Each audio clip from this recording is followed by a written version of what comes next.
Now she has fundamentally undermined the complete justice system by what she did to Jussie Smollett. No one has faith in any prosecution that she has, and she has to go to restore some sort of credibility to our justice system. I think in any other county in the state of Illinois, a state's attorney who lied to the public would have been censured, suspended from practice, or disbarred. And I think the ARDC should be looking at those charges. What do you do? So you begin to question somebody. You ask them questions on whether or not they fit that description. You just don't go out there and begin the question. Then when they fit the description, then can you do a frisk? Can you do a stop and frisk then? Well, see, you're making a few jumps. You've got to build the case. Police officers have to be trained in the right kind of interrogation and questioning of anybody on the street. You know, if they fit the description of, as you say it, whether height, weight, color, clothes, the whole bit. You're watching Public Affairs. Berkowitz is my name, and politics is our game. And we will be doing lots of politics and public policy this evening because we have as our guest Bob Fioretti. We're taping this on February 14th. The primary, the Democratic primary for the race of Cook County State's Attorney is March 17th. I'm proud to be here to serve the people of Cook County. I think many people share the embarrassment of the current incumbent. She has made Cook County the laughingstock of the nation. She has created a system of really catch and release, where people here are one day caught by the police and the next day they're released on either an I bond, which virtually no bond, or a very low bond. You know, we have to be quite honest. Kim Foxx has been a disaster for public safety and for the people of this county. Her pathetic handling, and you mentioned the name of Jussie Smollett, is maybe reason enough just to vote her out of office. But that's the tip of the iceberg. She has created open warfare between the police and her office, or her coddling of violent criminals, the way she's dealt with shoplifting felons, campaign contributions, and listening to the campaign contributors. It really is a jarring disrespect for the voters, business owners, and the police put their lives out there every day to protect us. And all my life as a civil rights attorney, I've stood up for those that have been ignored or bypassed by society. And as you said, I was twice an alderman, 2 terms. People know I stood up for those that do not have a voice. Do you understand the people on the south side and the west side? Do you understand, do you identify with not just white people, obviously you're white, but with blacks and browns? Well, because she says, a lot of people say, look, this race, not to say the race is about race, but Kim Foxx is black. You're white, Bill Conway's running in the Democratic primary, he's white, Donna Moore's white. Is race an issue in that sense? Do you have to be able to look blacks and browns, who are the main people suffering from this violence, right, in Cook County, aren't they? Yes, they are. Okay. And you don't have to. And when I say this is south side, west side Chicago, but right. There are other areas that are low income where blacks and browns and other low income people exist. They are the people who suffer most from crime, aren't they? Well, yes, they are. And when I was elected alderman, the ward was 76% African American. I won with 72% of the vote. And not that I do not understand all the problems just of our communities, because this is a big county. I've been in virtually all 138 suburbs. I've been in all 50 wards of this city. Crime is not based upon race, as you said. This is not about race. It's not about gender. It's about restoring integrity. It's restoring balance to this office. And that's what I plan to do when I'm elected as state's attorney. You say it's not about race. Mike Bloomberg made some headlines recently. He's running for president in the Democratic primary. He's missed the first four primaries or caucuses, the first 4 elections. He'll start, I guess, on Super Tuesday. Now they're showing a clip from him 5 years ago where basically Bloomberg said, look, you want to help You want to get people who have guns and are doing bad things with them. That was your typical person. I'm paraphrasing. Your typical person was black, male, 16 to 25. Throw them up against the wall, take away the guns. People will be a lot safer. Did Mike get it right? Because now he seems to be apologizing. Well, he's backtracking. You know, if you use that kind of methodology, you're going to be constitutionally violating people's rights on what was said and how you just said it. What if he had probable cause? Well, probable He's not cause. saying throw up he's not saying every minority, black or brown. Assuming you're more likely, if you're in a neighborhood where crime is high, more likely to be disproportionately black or brown. And in those people who are committing crimes, younger, 16 to 25, if you have probable cause, you don't just have somebody who's black, but they're doing something, there's some indication where they may be suspicious, they may be packing. Should you try to get them up against the wall and get the guns away? Is that a good thing if you do it constitutionally? Well, if you do it constitutionally, and how do you do that? How do you? Because you would know. You would know. You would have a constitutional basis for, you said probable cause. I think under Terry versus Ohio, it's a reasonable suspicion. Okay. But you look at that, and what does that mean? Sometimes you don't throw people up against a wall. I've been in New York and Giuliani was the mayor too, and I was a little bit surprised on some things I saw. So how do you do it? What do you do? So you begin to question somebody. You ask them questions on whether or not they fit that description. You just don't go out there and begin the question. Then when they fit the description, then can you do a frisk? Can you do a stop and frisk then? Well, see, you're making a few jumps. You've got to build a case. Police officers have to be trained in the right kind of interrogation and questioning of anybody on the street. You know, if they fit the description of, as you say it, whether height, weight, color, clothes, the whole bit. Or maybe they were hanging around a liquor store, 2 or 3 minorities, young. You weren't out looking for anybody, but now they're hanging around. The reason I'm laughing is... Can you give me, I don't want to do it, can you give me a scenario where you don't have a specific suspect, in which you find a few folks who look suspicious and you are warranted in stopping and frisking? Can you give me any scenario? You paint the picture. Right now, the Illinois Supreme Court has a case that they're considering on somebody smoking marijuana in a car and whether it led to the odor of marijuana before the decriminalization was a proper arrest of that individual. So we are confined by our court cases, our training, our hiring of police officers, and we shall see. I mean, we can come up with... You have to have been in the courtroom before. How many trials have you done, Bob? Civil, criminal, somewhere close to 100 probably. 100. And Are plus these jury and bench? A jury, bench, the whole... Circuit court?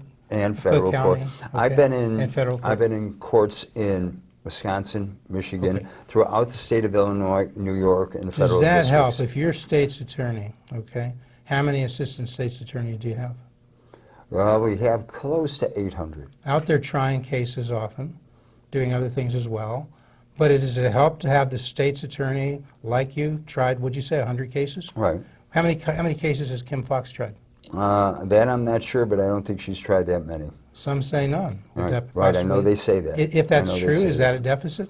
Well, she's been there 3 years. Is that her problem, or is it something else? I think, well, is that her problem? No, I think her problem is that she listens to her boss, and her boss is Tony Preckwinkle. Really? You'd say that? So, yes, I will. Some people say Tony put her there. Would you say that?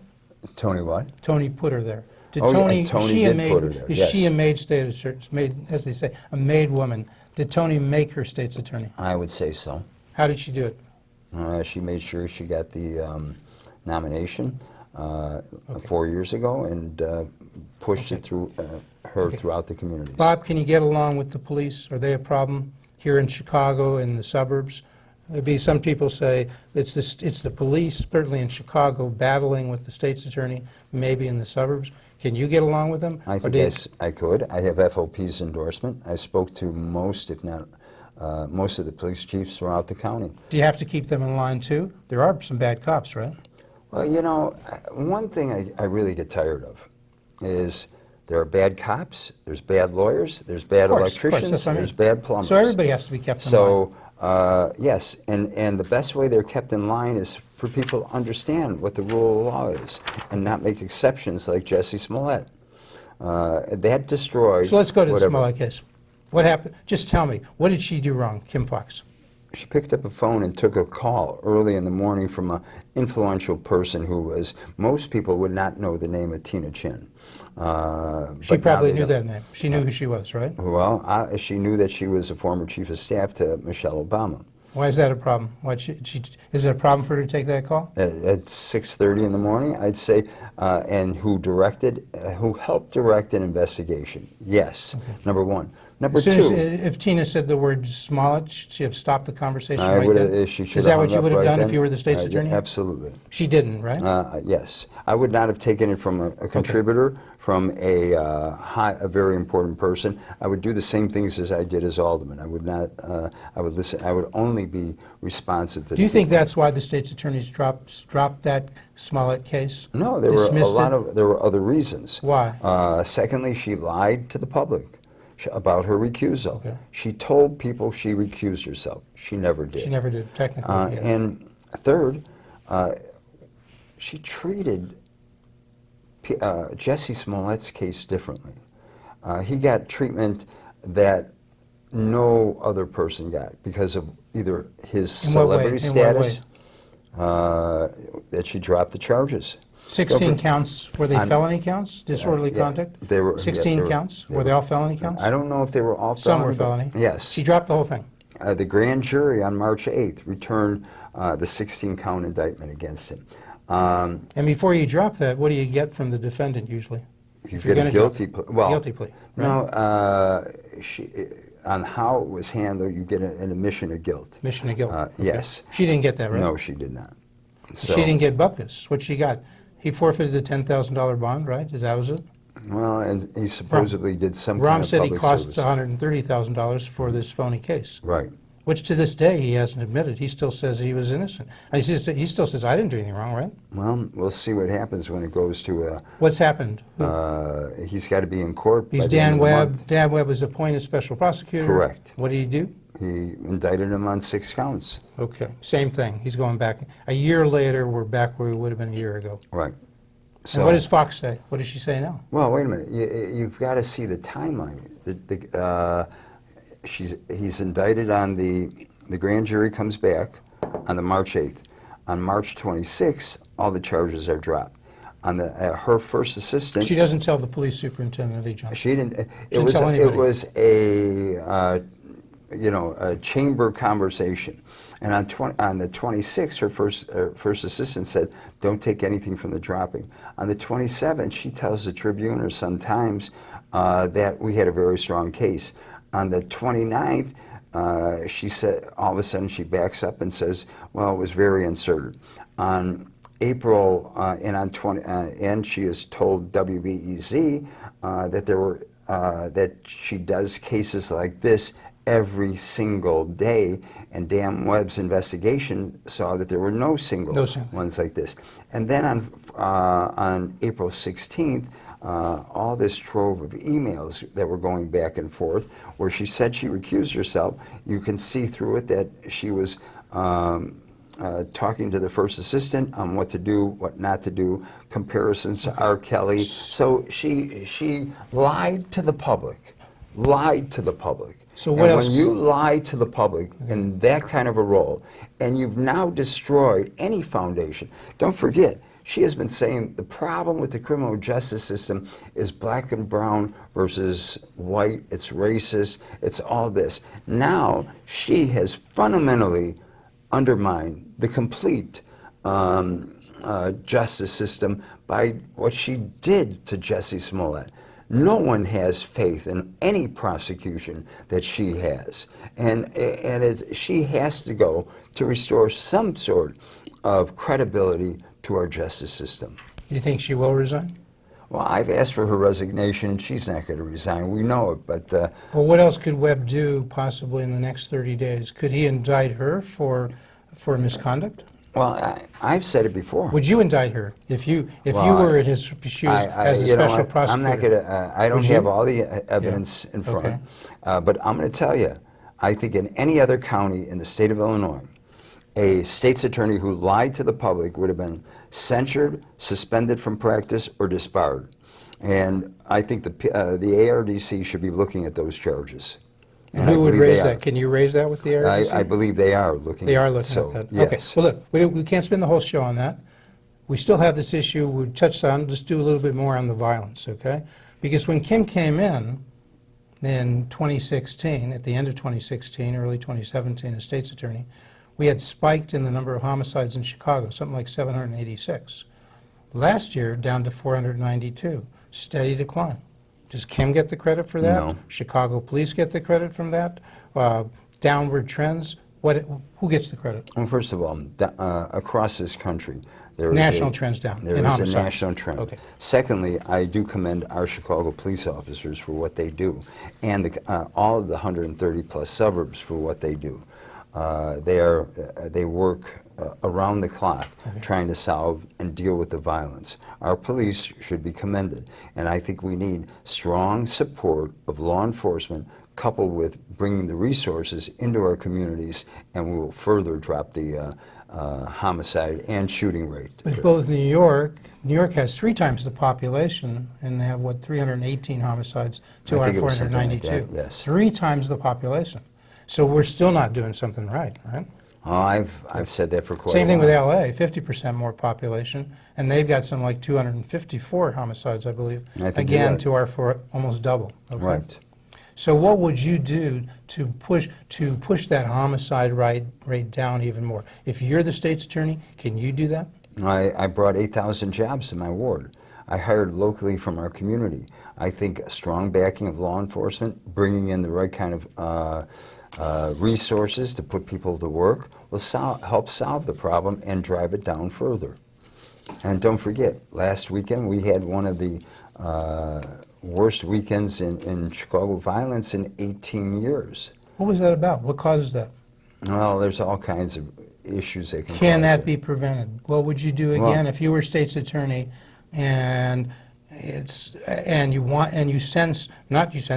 anything you could do to make that less likely to happen before it happens? Well, I think making sure that we have a strong understanding of what the law is.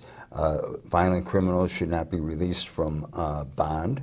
So this bail issue, let's go to the bail issue, because you may have seen the Chicago Tribune had a major article. Did you see that a few days ago? Yes, I did. Major article detailing how, the chief judge of the circuit court, Timothy Evans, trots out a study and says, this shows like, hey, before our bail reform, our criminal violence has gone way down as a result of our bail reform. What did the Tribune say about that? Tim Evans, chief judge, refused to turn over some documents, the Tribune and other sources. 6 years ago, these folks have been fighting, I think, to get the docket. Right. The folks at the Tribune. And they okay. finally got it. But problem Jimmy, was... David Jackson, Todd Leidy, Gary Marks, those 3 guys, those 3 journalists deserve a lot and I've said this is that not I'm- a 2-day story. This is Right. some years they've been working on I it. said that on my Twitter yesterday. Yeah, okay. That they deserve a lot of So credit what they for say? what they Go did. ahead, I'm sorry for No, interrupting. and they challenged the numbers. A lot of people being released, as opposed to what Tim Evans said, went on to commit serious felonies and murders. They should have been locked up.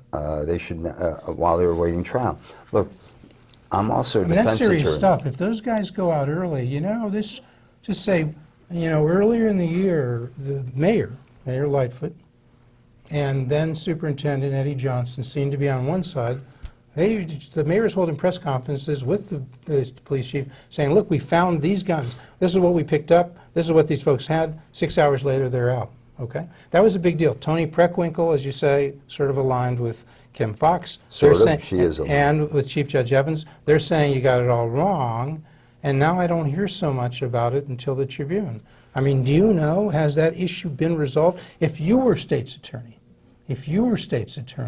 what could you do about that? Because isn't it Chief Judge Evans who sets the bail policy, right? Yes, but there are things that the state's attorney can do. What can you do? Including advocating before the puppet board that we have for the county and ask for more resources, ask for more attorneys. What would you do about bail specifically to reverse? Could you say to Tim Evans, look, your policy, some people say, and maybe you agree, your policy is letting out people based on their record who are dangerous. Now, do you agree with that? I do agree with and that. What could you do to get Well, I think there are ways that we can petition. Policy? There are under the acts, under the acts, ACTS, that the state's attorney can petition and come back and make sure that we have bond. I think I am looking right now at a comprehensive proposal that we'll be announcing next week on dealing with this affordable bail. And we know that violent criminals, and people with unlawful use of a gun, should probably be posting bail instead of the revolving door of catch and release. Or that bail should be high enough, and maybe in some cases it should be no bail. That is, they don't go out. Well, they can't get out. You can't have a policy that's for certain people who are so dangerous. Right, for certain people that are dangerous. If you're walking around with an AK-47, maybe $15,000 bail is not good enough, right? Maybe you want to either post a high enough bail to make sure that person's not shooting somebody else 12 hours after he was hanging out with a gun. The problem... I mean, they're presumed innocent, I understand that. Yes. But if they're dangerous to society... And a flight risk. And a flight risk. Or a flight risk, you can set much higher bonds.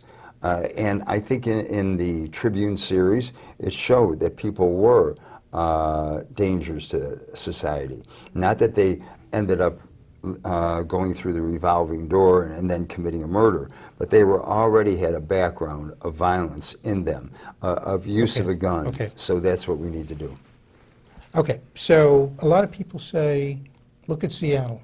We ought to be more like Seattle, because Seattle is going on this program where they seem to be saying, not just marijuana, but all drugs essentially are legal. We're not stopping people, as I understand it.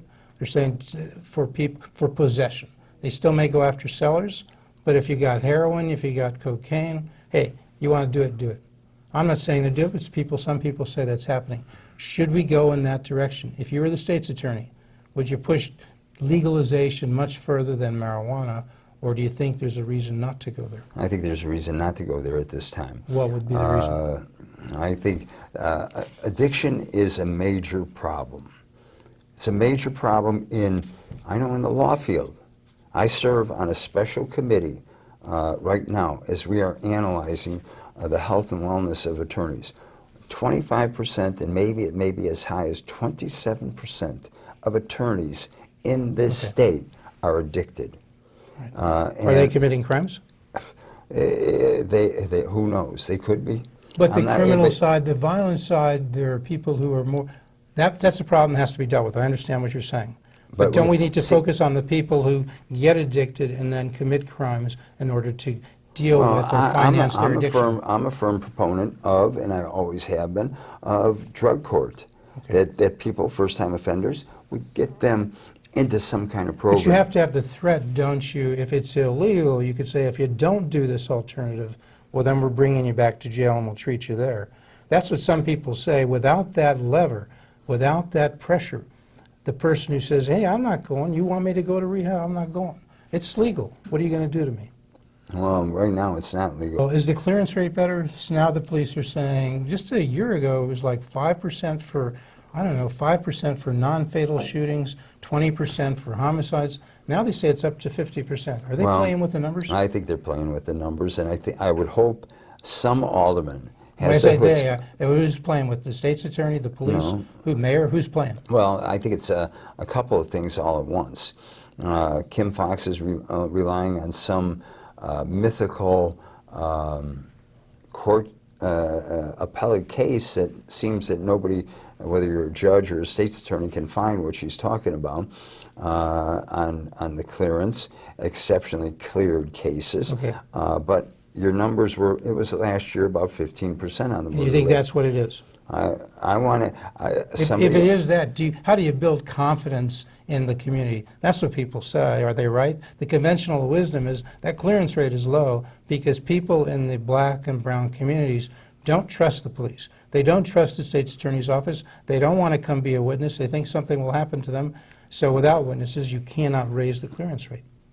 Did I say it right? Is that right? Well, the one fallacy that you have in your analysis is that if we have this catch and release program, witnesses will not come forward. Because that person who you want to be in jail and keeping them away from the good people is going to be right out, and he's going to use it, he or she's going to use his time before trial to go clear away the witnesses, right? Or do something. Or intimidate them in some way. Yes, yes. So they're not coming forward. In fact, if they think that guy's coming back to the neighborhood in 6 hours after he's been arrested. So that's one to get confidence. Right. But you also have to do more community policing. You have to have the state's attorney going out to the community. You've got to court these people, and you need state's court the attorneys citizens, the good guys. that are hired from the community. I've always been an advocate of hiring police from our communities, and the same thing with state's attorneys from our communities. And we can find them. I would leaflet every house in my ward when the tests were occurring. I believe in a diversified police force, and I believe in bringing good people in, and we need more state's attorneys and we need more public defenders to move these cases out of the system, and so people don't languish awaiting trial. What about the shoplifting issue? People are raising that with Michigan Avenue and elsewhere. Used to be that if it was above $300 what you could prosecute shoplifting, you would prosecute shoplifters. Now I think it's been raised to $1,000. Basically, you're telling me... That was a decision in violation of what the ordinance says. Kim Foxx made that decision in violation of the ordinance. And she can't follow the law. Okay. She took an oath. You wouldn't to do follow that. the oath. You would keep it at the $300 limit. I would follow the law. She says, look, that's small stuff. We got to focus on the homicides. That's why she says she got the homicide rate down by shifting resources from this small stuff, the shoplifting, to the big stuff, homicides, armed robbery, so forth. She Would you didn't say do she's any of wrong? that. Yeah, I'd say she's wrong. She says that, though, doesn't she? I know. She says all kinds of things. Right. You know, and she almost just to be clear, if we could have Kim here, Kim, come. We'll give you every opportunity to rebut all these. We're fair and balanced. Maybe even have you on, you know, with Bob Fioretti, with Bill Conway, with Donna Moore. I think we would all love to be in the same room so with her. And these with you are your questioning. charges. These are your charges. Okay, that's fine.